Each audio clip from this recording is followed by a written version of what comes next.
श्री सद्गुरु देवाय नमः। भाइयों बहनों, जो भी भगवान का भक्त सरल और भोला होता है वह प्रभु को सबसे ज़्यादा पसंद है। भगवान उसके साथ तरह तरह की लीलाएं भी करती हैं। अगर भगवान को पाना है तो सरल बन जाइए, अपना ज़्यादा दिमाग मत लगाइए। भगवान समझो आपके पास ही खड़े हैं। आज आपको ऐसी ही एक कथा सुनाने जा रहे हैं जिससे इस बात की प्रामाणिकता मिल जाएगी। इस कथा को जानने के लिए इस वीडियो को आखिर तक अवश्य देखिएगा। अगर आप ऐसी ही भक्तिपूर्वक कथाएं लगातार सुनना चाहते हैं तो अच्युत प्रवास यूट्यूब चैनल को सब्सक्राइब करके बेल आइकन अवश्य दबा दीजिएगा, जिससे नए वीडियो के नोटिफिकेशन लगातार आपको मिलते रहें। एक साधु थे।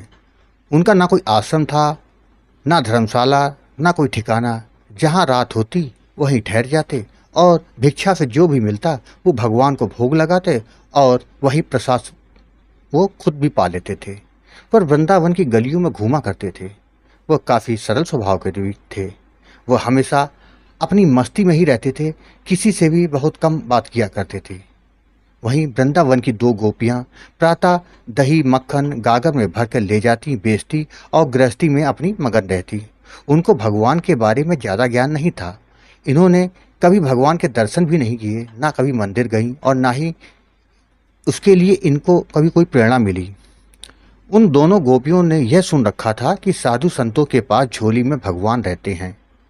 उनके मन में एक बार आया कि भगवान के दर्शन हो जाएं तो पता चले कि वो कैसे दिखते हैं। एक दिन दोनों अपना दही बेचकर यमुना के निकट आईं। वहां देखा कि एक साधु अपनी झोली रखकर संध्या वंदन हेतु स्नान करने गए हैं। झोली एक वृक्ष के नीचे रखी है। कौतूहलवश झोली में भगवान हैं। भगवान कैसे हैं, इस दृष्टि से दोनों ने चुपके से झोली उठाई और सारा सामान बिखेर दिया, पर भगवान तो नहीं मिले। तभी उनकी नज़र एक डिब्बे पड़ी। डिब्बा खोला तो देखा कि उसमें लड्डू गोपाल बंद हैं। एक सखी बोली, यही भगवान है। दूसरी बोली, कितने निर्दयी हैं ये सन्यासी, भगवान को ही बंद करके रखा है। पहली सखी, देखो बेचारे भगवान के हाथ पैर सब टेढ़े हो गए हैं। दूसरी, बेचारे बंद जो रहते हैं, हाथ पैर हिलाने की जगह भी तो नहीं है इस डिब्बे में। अब दोनों ने लड्डू गोपाल को उठाया। बोली, भगवान जी आप परेशान ना हो, अपने हाथ पैर सीधे कर लो और हम दही खिलाते हैं, खा लो, भूखे भी होंगे आप। दोनों ने भगवान की मूर्ति को सीधा करना शुरू किया। उनके पैरों में दही और घी से मालिश करना शुरू किया। भगवान को भी उनकी सरलता और भोलेपन पर आनंद आ रहा था और वो मुस्कुरा रहे थे। जब वे थक गई लेकिन हारी नहीं तो भगवान को हारना पड़ा। लड्डू गोपाल की मूर्ति एकदम सीधी हो गई। भगवान सीधे खड़े हो गए। दोनों ने भगवान को नहलाया और दही खिलाया। फिर बोली, अब लेटो, आराम करो। वह सीधे मूर्ति डिब्बे में तो जा नहीं रही थी। तब तक वह महात्मा जी आ गए। दोनों डर के भागी।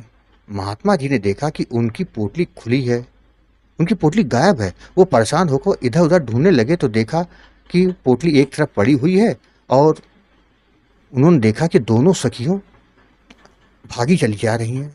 तो महात्मा जी के मन में आया कि जरूर ये कुछ लेकर भागी हैं। वह उनके पीछे दौड़े लेकिन उन तक पहुंच नहीं पाए। लौटकर झोली देखी तो हतपत रह गए। भगवान लड्डू गोपाल खड़े हंस रहे थे। महात्मा सारी बात समझ गए। वो भगवान के श्री चरणों में गिरकर रोने लगे।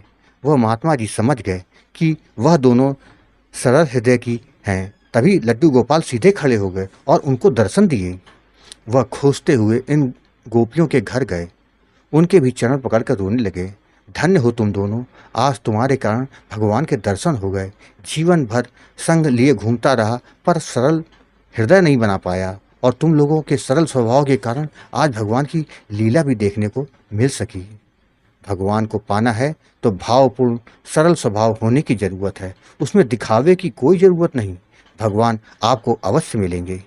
भाई बहनों, भगवान के प्रति भाव की यह कथा अगर आपको पसंद आई हो तो कृपया करके कमेंट में जय श्री कृष्ण लिखना मत भूलिएगा। जय श्री कृष्ण, जय श्री कृष्ण, जय श्री कृष्ण।